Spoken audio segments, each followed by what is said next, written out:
4 months after Malaysian Airlines Flight 370 went missing, the search has yielded nothing. No debris, no bodies, no black box. In Kuala Lumpur, the absence of any concrete information has convinced Sarah Bejak that someone is hiding something. There are far too many holes in this investigation for it to be trusted. Somebody is covering something up, and we're allowing it to happen.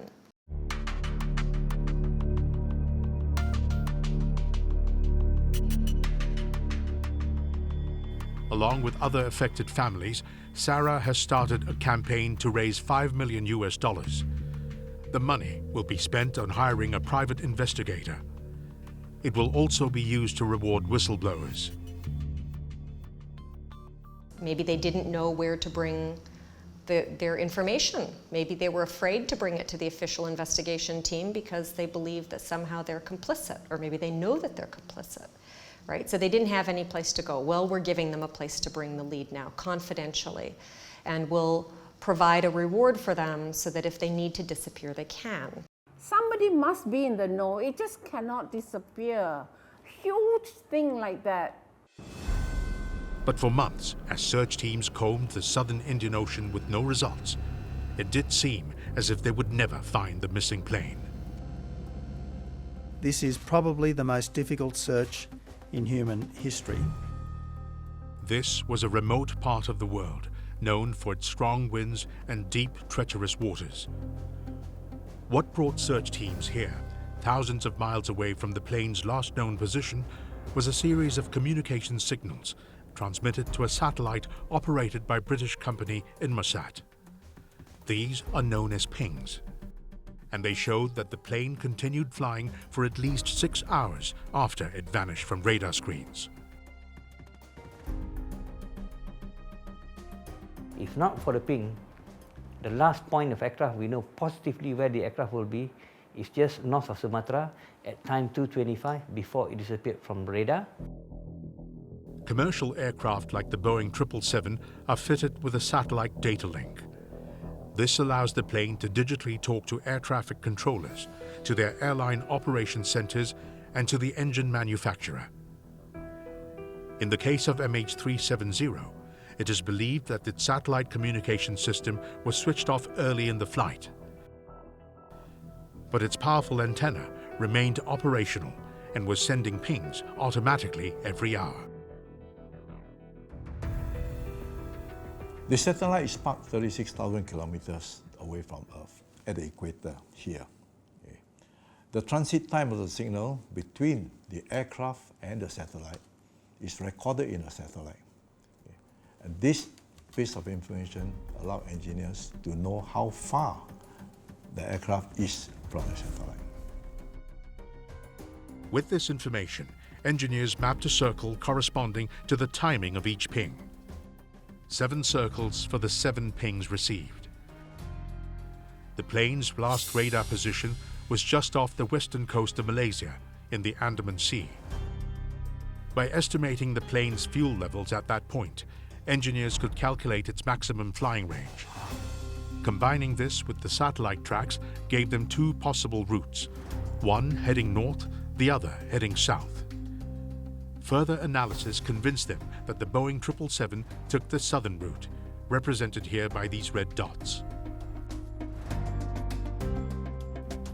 Search teams had previously conducted aerial scans here. But before they could mount a thorough deep-sea search, there came news of a possible breakthrough.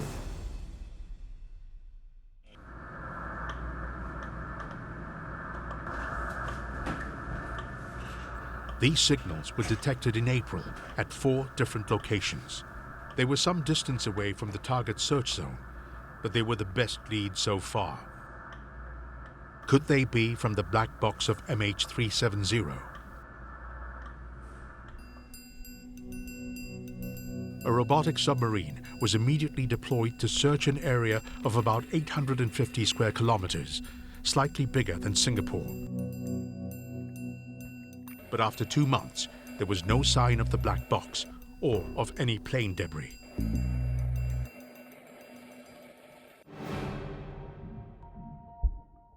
This was a hammer blow for those anxiously waiting for news. There was hope going, and you hope that they'll find it. And after all this while, and then they said, now the latest, perhaps we are looking at the wrong place. We are back to square one. We have not gone anywhere after 3 months. For now, the search is on hold till August. When it resumes, the operation will move back to where the search teams had been working 2 months before. This time, experts have recalculated their data and think they've nailed the final resting place of MH370. This is an area of 60,000 square kilometers along the 7th arc, where the 7th and final satellite ping was transmitted from the aircraft. For experts, this last transmission provides crucial information about the fate of the plane. MH370 was programmed to send signals automatically every hour. These accounted for the first 6 pings received by the satellite. But the 7th ping was different. It was triggered by something unexpected happening to the plane's electrical systems. It suggested that the system has been shut down at that point. It's not just a marker, you see. The previous ping were just markers, But this was not a marker.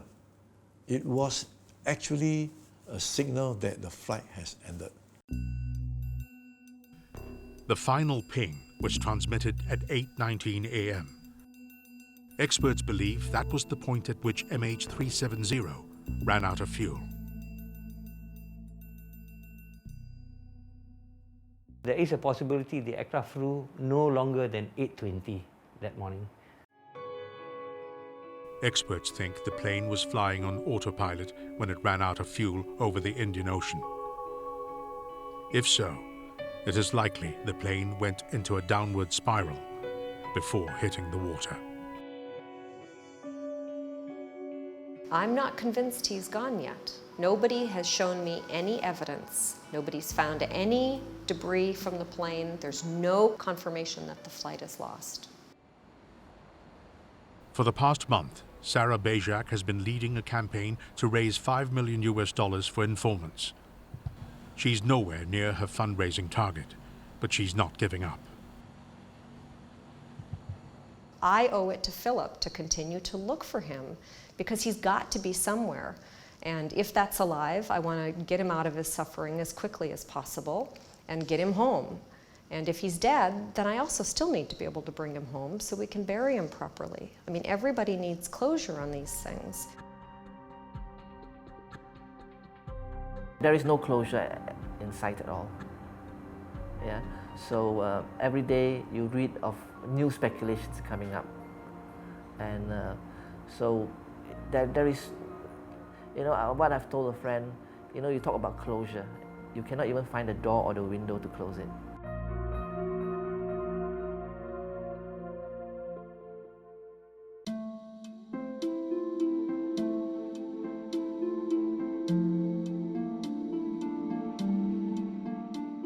At home in Kuala Lumpur, Sakinab Ahmad Shah continues to struggle with the weight of suspicion on her brother, Captain Sahari Ahmad Shah. We know he was not the cause of the loss of MH370.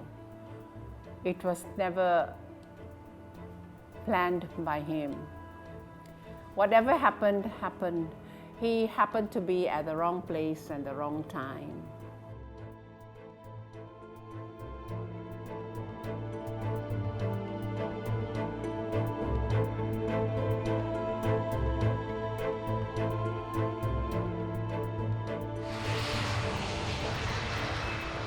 Hijack, pilot sabotage, or a pilot out to save his plane from electrical failure. These are just a few of the many theories surrounding the events of March 8th. Finding answers means first finding the plane.